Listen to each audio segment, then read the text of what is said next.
Saboreando la mañana. Vamos a pasarla bien.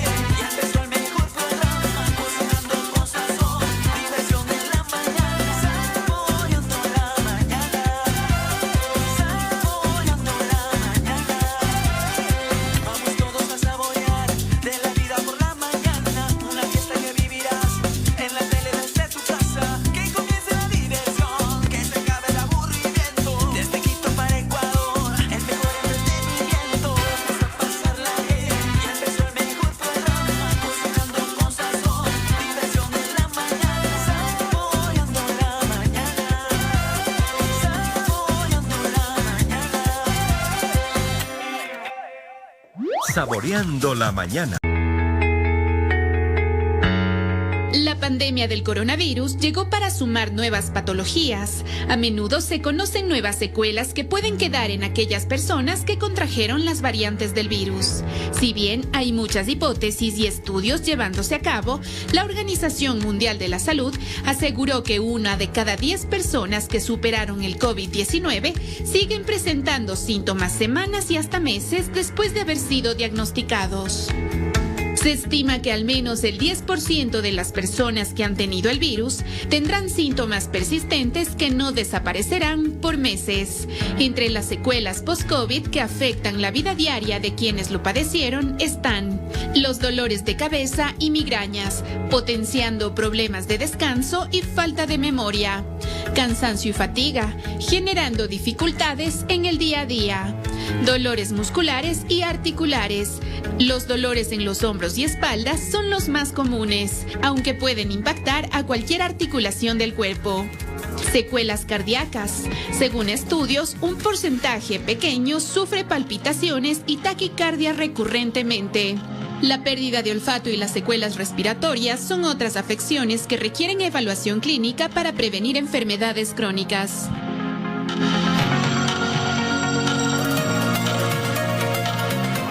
Doctor al Día, bienvenidos. Muchísimas gracias por estar acompañándonos el día de hoy. Le damos la bienvenida al fisioterapeuta Diego Villarroel, también a Luis que nos acompaña acá porque vamos a poner, mejor les invito ya que nos pongamos de pie de una vez y comencemos con estos tratamientos post-COVID porque son tan necesarios. ¿Todos los que les da COVID tienen que hacerse estos tratamientos o solo los que, digamos, tuvieron empeoraron con el COVID? Justamente de eso es lo que venimos a hablar ahora. Dentro de mi experiencia, mucha gente cree que netamente el paciente que ha sufrido, que no ha tenido que ser hospitalizado, es el paciente que no requiere nada más, simplemente me siento bien y ya, punto. Y nos hemos dado cuenta que no, que esto se genera en pacientes que ya han sido realmente han mejorado mucho su cuadro clínico y ya han sido dados del alta y van a su casa. Es ahí donde deben generar este tipo de ejercicio. Y también en los tipos de pacientes que no han sido hospitalizados y han tenido un aislamiento en casa. Muy bien. Por eso que vamos a comenzar con... Perfecto, Diego. Nosotros habíamos hablado en la nota de todo lo que puede causar el COVID, pero precisamente el día de hoy vamos a hablar de una terapia respiratoria. Por favor, vamos a empezar. ¿Cuáles son los ejercicios que nosotros deberíamos realizar para poder ayudar a nuestros pulmones? Diga, por favor. Bueno, tenemos que aclarar que no necesariamente se ha generado una disfunción respiratoria, sino también una disfunción física en los pacientes, como te decía. Es por eso que nosotros lo estamos manejando en diferentes fases. Por ejemplo, la fase 1. El paciente no se debe realizar ejercicios en la fase aguda, porque justamente el paciente tiene una saturación de oxígeno. Más. No, genera una saturación de oxígeno muy baja. Entonces, para que te ponga el ejemplo de un paciente, Luis, te presento, por favor, recuéstate, Luis. Recuéstate boca arriba, por favor. Él fue entubado y estuvo entubado en posición prono. Él que generó, por ejemplo, él a los 5 días de haber sido ya desentubado y todo. ¿Qué es lo que pasó? Que le hicieron movimientos y él se desmayó. Es por eso que en la fase aguda no se debe realizar. De ahí en la primera fase del tratamiento, por ejemplo, hablamos de un paciente, la cabecita, por favor. Hablamos de un paciente. Primero la posición debe ser rodillas semiflexionadas y un tronco de semiflexión. Aquí en este caso, si tienes un almohadón, algo sería bueno, ¿no? No, aquí no tenemos, pero en todo caso... Esta sería la posición adecuada que el paciente debe estar recostado, ¿sí? Tronco de semiflexión y rodillas de semiflexión. Hay que entender que en la primera fase del tratamiento tienes que entender que si al paciente le pones ejercicios muy fuertes se va a ahogar o se va a desmayar. Es por eso que comenzamos con ejercicios. En la primera fase, ejercicios activos asistidos. ¿Qué quiere decir? Por ejemplo, por favor, retírate la mascarilla. Entonces le pedimos al paciente, gracias, le pedimos al paciente, por ejemplo, que meta aire por la, flexiona la rodilla, meta aire por la nariz y suelte con la boca abierta. Por supuesto, nosotros necesitamos siempre hacer una evaluación del paciente, ir viendo cómo él responde a los ejercicios. Por eso es súper importante no solamente que la gente coja y haga lo que nosotros estamos viendo en este momento en pantalla, sino que ir donde un especialista, por supuesto, para que vea qué es lo que tú tienes que hacer y cuáles son tus necesidades. Este es un aparato que es un saturador de oxígeno que lo pueden conseguir en el mercado todo el mundo. Y con esto tú comienzas a ver la saturación de oxígeno del paciente, que es la cantidad de oxígeno que hay en la sangre. Entonces, pues por ende, que comenzamos a trabajar con ejercicios leves, yo qué sé, el paciente, como te decía, si le hago hacer movimientos de él, se desmaya. Entonces yo le ayudo, sube el brazo, entonces doy la indicación y realizo el movimiento. Sube el brazo. Esto es para una persona que estuvo en UCI, ¿verdad? En la primera fase, te hablo de la primera fase de recuperación. En la segunda fase ya podemos generar ejercicios, por eso traje estas pelotitas que son ejercicios básicos. Si el paciente ya ha dado una mejor respuesta al tratamiento, vuelvo y repito, entonces nosotros ya con el aparato que medimos la saturación de oxígeno, ya podemos ver que él tiene mayor oxigenación. Una saturación adecuada es del 95 a 100% en pacientes sanos. Menos del 95, ya hablamos de una desaturación, y menos del 90 ya tenemos una disfunción. Estas fases, más o menos, todo dependerá mucho del paciente, por supuesto, pero más o menos ¿cuánto tardan para poder avanzar a una segunda fase? Más o menos en este tiempo, por ejemplo, con el paciente hemos casi manejado 4 semanas para poder llegar a destetarle incluso del oxígeno, ¿no? Porque hablamos de que muchas veces el paciente sale con oxígeno. Así es. Entonces tú tienes que ir trabajando de a poco, para que poderle destetar. Entonces hablamos de una segunda fase donde el paciente ya puede realizar ejercicios de contracción muscular, por ejemplo. Te hablo de piernas. Entonces ahí, aplaste la pelota y suelte, igual, lo mismo. Aplaste la pelota y suelte. Generamos contracción muscular sin movilidad articular. ¿Por qué es importante trabajar en el músculo? Cuando cuando una persona estuvo en UCI, ¿pierde mucha musculatura? Eso te digo, se generó una disfunción muscular, física y respiratoria. ¿Por qué? Porque el paciente ha estado mucho tiempo inmovilizado, ¿me entiendes? Incluso en posiciones pronto. En el paciente, paciente Luis, se generó una neuropraxia, que fue una disminución de la conducción nerviosa a nivel de la mano por la posición prono, estuvo entubado en posición prono, y él generó justamente pérdida de sensibilidad y pérdida de movimiento en la mano. Entonces se han generado muchas secuelas, ¿me entiendes? Y tenemos que entender que no necesariamente, como te dije, es el paciente entubado o el paciente que está hospitalizado el que necesita la terapia post-COVID. Ojo, que es una terapia muy diferente al tratamiento de COVID, es la secuela que te deja el COVID. Y en una tercera fase tú ya puedes generar movimientos, como por ejemplo la caja torácica tiene movimientos de expansión y retracción, ¿sí? Y los músculos respiratorios apoyan en esos movimientos. Entonces, generas y le pides al paciente, porque por supuesto ya en una fase mucho más avanzada ya puedes trabajar con un paciente sentado. Levántate un ratito, por favor. Donde podemos estimular ya la musculatura diafragmática abdominal, que es importante. ¿Para qué? Para que el paciente pueda toser y poder sacar las secreciones, ¿me entiendes? Necesitas tener fuerza muscular. Toma asiento, por favor. Entonces, ¿qué le pedimos al paciente? Ahí. Él va a elevar los brazos y de ahí vas a meter aire por la nariz y soltar por la boca. Entonces vamos, meta aire por la nariz, meta, infla el estómago, infla. Ahí estamos estimulando la musculatura diafragmática abdominal y suelte por la boca. Una respiración correcta debe ser profunda y prolongada. Entonces, después ya puedes trabajar ejercicios contra resistencia. ¿De qué hablamos? De que ya puedes poner ligas, como estas ligas Theravant, que tienen un peso donde tú ya puedes amarrarle al paciente para que genere igual ejercicio, ¿sí? Y también podemos trabajar ya después de ejercicio aeróbico, como es bicicleta, elíptica y todo ese tipo de cosas. Pero vuelvo y repito, en fases, progresivamente. ¿no? Todo tiene que ser progresivo. Si tú le pones al paciente inmediatamente a querer trotar o algo, puedes desmayarse, puede producir. Aparte de eso, tienes que entender que el tema de la disfunción respiratoria no necesariamente tiene que ver a veces con el problema respiratorio. Hablábamos de estrés. El paciente que tiene mucho estrés, ¿qué es lo que pasa? Comienza más bien a hiperventilar. Ese es otro tipo de mala respiración, donde tú tienes que reeducar ese tipo de respiración. Y las secuelas que ha dejado también son dolores de cuello, cervicobraquialgias, en fin, tantas cosas que el COVID nos ha dejado. Perfecto, agradecemos pues muchísimo la presencia del fisioterapeuta Diego Villarroel, también acá nuestro modelo que se va a acompañarnos el día de hoy, con este tema que es muy importante, ¿no? Siempre hay que tomar en cuenta que hay que hacer un tratamiento después de que sufrimos del COVID, así sea muy leve, siempre ir de la mano de un especialista. ¿Qué mejor manera manera que volver a recuperarnos y estar sanos al 100%. Así es, estas recomendaciones son muy importantes, como mencionaba Diego, pues no solamente es cuestión de empezar a hacer los ejercicios que nosotros vimos, no, es asistir donde un especialista, y este especialista tiene que irte guiando, por supuesto, dependiendo de tu caso. Muchísimas gracias nuevamente por habernos acompañado el día de hoy.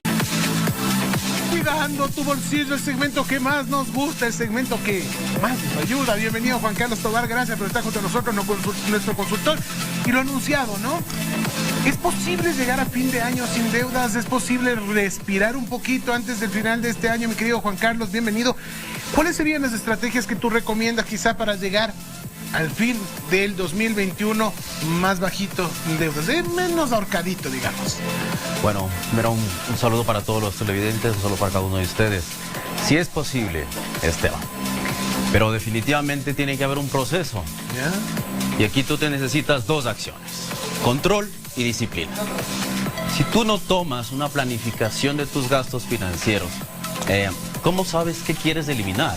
Hay mucho gasto pequeño, el gasto llamado de hormiga, gasto vampiro.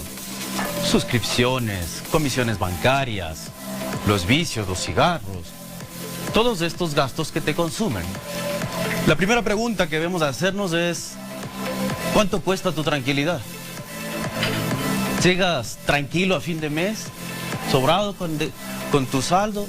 Si tú estás teniendo ese problema, tienes que ordenar tus gastos, planificarlo. Muy simple, en una hojita, en una columna tus ingresos y en otra columna tus gastos, todos detallados. Toma tus estados de cuenta que nunca los vemos. Realmente pagamos los mínimos, aparte que te están cobrando. Suma y mira cómo estás. Si te está faltando, tienes un problema y hay que resolverlo. Entonces debes tomar control de tus finanzas. Y luego la disciplina, que es no caer en estos gastos y generar el ahorro. Qué importante es la educación financiera. Yo creo que sería súper básico desde que desde pequeños nos enseñen. Personalmente yo estoy trabajando en eso también con mis hijas, son muy pequeñitas, pero creo que es importante ir generando esta conciencia desde muy pequeños para que de grandes no nos cojan esta clase de situaciones. Ahora, ya llegamos a hacer estos cálculos, eliminamos tal vez las cosas que se nos están, que tal vez son como unos gustitos adicionales que podemos eliminar para poder llegar a un equilibrio, se podría decir. Pero ¿qué pasa cuando se me sale ya de control? Por ejemplo, cuando ya terminan siendo cosas básicas las que yo tengo que seguir gastando, pero el sueldo no me da y siempre estoy descompensado. ¿Qué es lo que hago en esa situación? El ejercicio de poner tus ingresos frente a tus gastos es para identificar en la ecuación cuál es tu problema. Si tú ya revisas minuciosamente los gastos y has realizado una contracción en lo que más puedas, pero aún es insubsistente, tu siguiente paso es mejorar la generación de ingresos. Pueden ser ingresos pasivos que no te ameritan, no te consume tu tiempo completamente. Por eso es interesante el hacer este ejercicio. Tiene que ser a mano para que esto quede grabado en tu mente y estés consciente.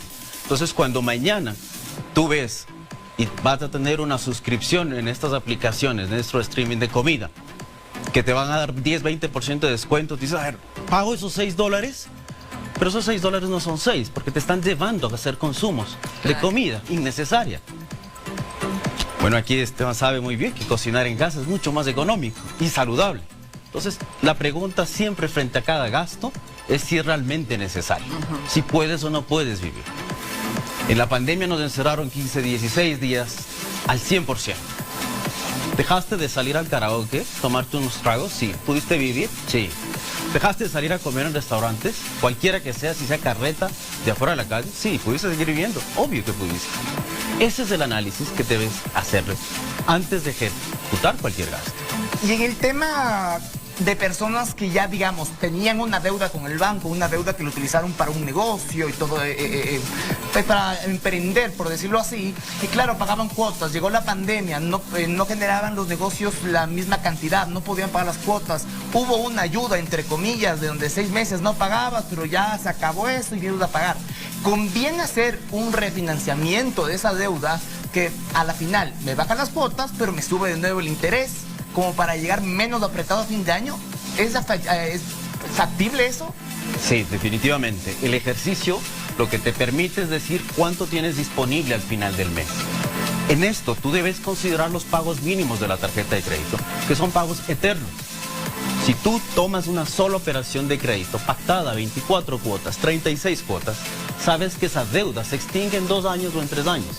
Si yo sigo usando el revolving del crédito de la tarjeta, ¿cuándo vas a terminar? El 21% de las tarjetas ya se están emitiendo en menores de 26 años. Gente que sí, no tiene educación financiera y son los más morosos del sistema financiero.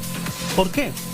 Porque estamos llevándoles a generar una deuda que no vas a poder pagar. Primero debes entrenarte en cómo usarlo para que no sea un arma de doble filo.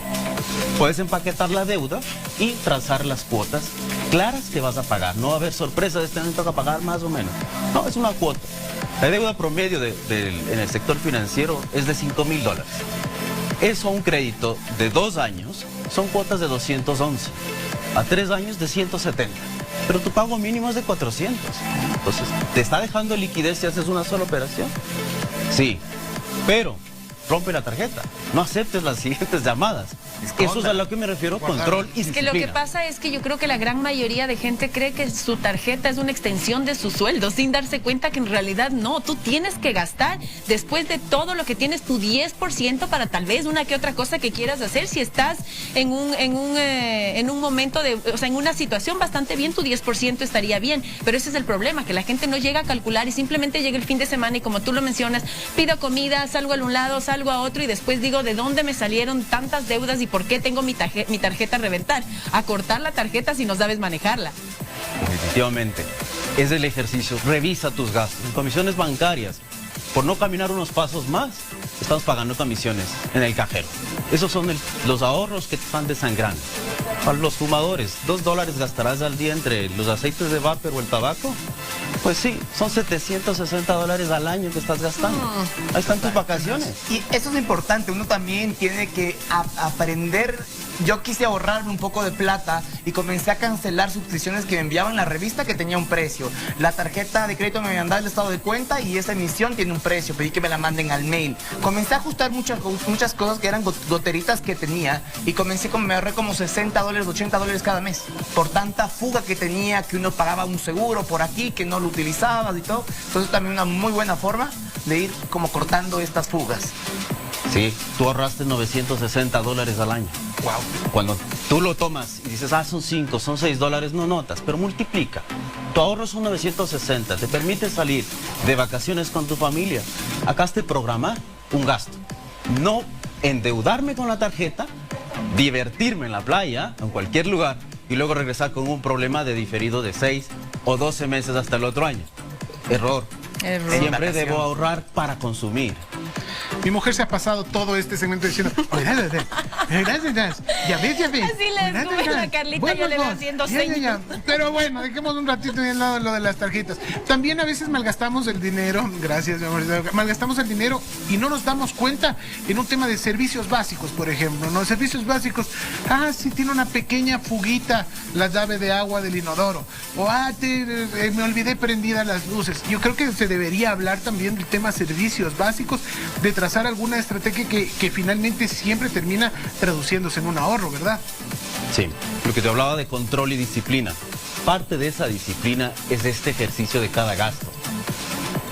Analizan su planilla de servicios básicos. Casi no. Es una lotería, hoy pago 30, y 40, y 50, y no sé por qué. Debo estar pendiente de esto. Y aquí es donde entra la familia a generar esa educación. ¿Por qué hay que apagar el interruptor? ¿Por qué estar pendiente de aquella fuga? Esos rubros son una lotería al final del mes. Porque si tu promedio es 20, va a llegar 40 un día. Así, ¿pero por qué tanto? Es una fuga que nadie le paró mayor asunto. Pero era un gasto. Así como ocurre en los otros, son los servicios básicos. Electricidad, el agua, la telefonía. Hoy día tienes paquetes de telefonía celular. Piénsalo bien, la competencia está ahí. Toma algo que se adapte a lo que puedas pagar. Y a la necesidad de uno, porque a veces eso sí, malgastamos eso. Es importante, ¿no?, tener una cultura financiera en la casa y también ver la posibilidad, ¿no?, de que todos puedan sumar su granito de arena, donde quizás uno sea más proveedor que el otro, pero todos pueden ayudar, delegar también. Hoy, si tengo un hijo que ya está trabajando, pues tú te encargas de la luz y del agua, todos ayudarnos en casa y tener esta hojita donde podemos anotar cuánto nos entra y cuánto estamos gastando. porque realmente sí debemos aprender, uno gasta a veces más de la cuenta y ya le vamos a prohibir las tarjetas de crédito al uso. Venga, traga todas las tarjetas. Voy a entregar 10 tarjetas. Entregues las tarjetas. Solo no, 10 voy a entregar. No está Me voy a quedar capacitado con para 5. uso. Ya. Muchísimas gracias, Juan Carlos Tobar, por estar aquí junto a nosotros. Es un gusto escuchar este tipo de consejos que son absolutamente válidos para todos nosotros. Recuerde, su interacción, sus sugerencias de temas que quisiera usted ver o tratar en este segmento Cuidando tu Bolsillo son siempre bienvenidos. Gracias nuevamente y gracias a todos quienes disfrutan verme sufrir en este segmento que siempre termina echándome un tirón de orejas. Y ahí está la carnita. Qué bárbaro. Muchas gracias por estar aquí. Gracias.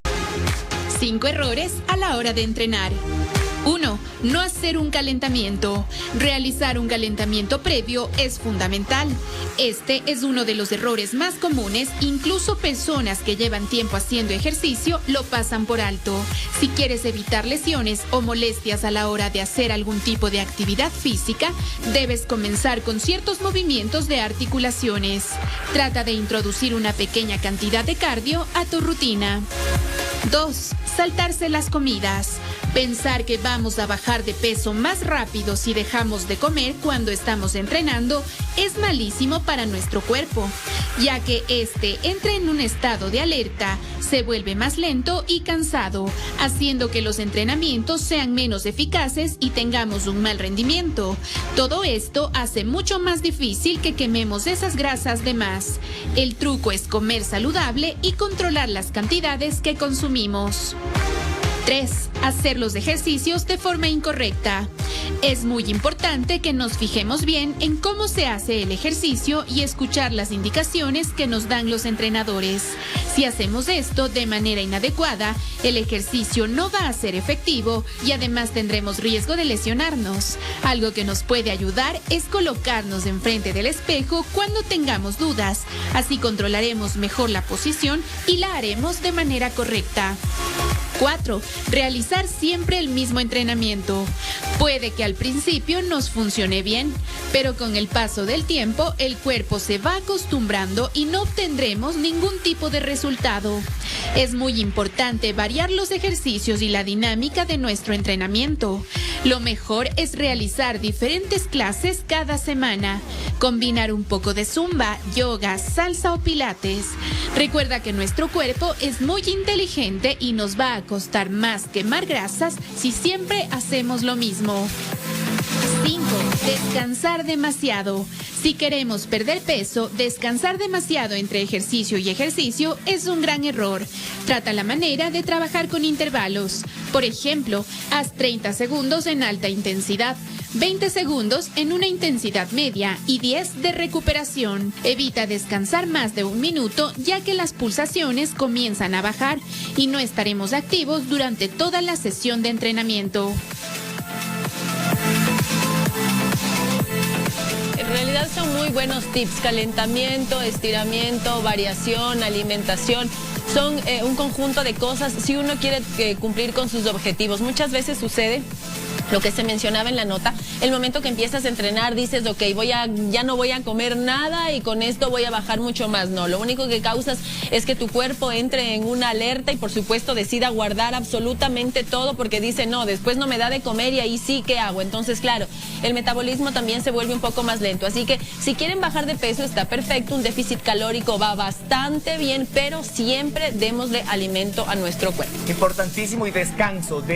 Una vez que usted entrena tiene que darse necesariamente unos 2 días de descanso y después vuelve pues a sus rutinas, porque eso también ayuda al cuerpo. Pero al músculo, variando el músculo. De ahí tienes que hacer todo el tiempo con variando de ejercicios. Claro, variando ejercicios y un descanso después de entrenar toda una semana, sí tiene que un día que descanse. Y es importante, yo creo que cometemos el error de muchas personas que entran al gimnasio, que entran sin saber nada. A veces los instructores no te dan el apoyo, la ayuda necesaria y terminan desertando al siguiente mes.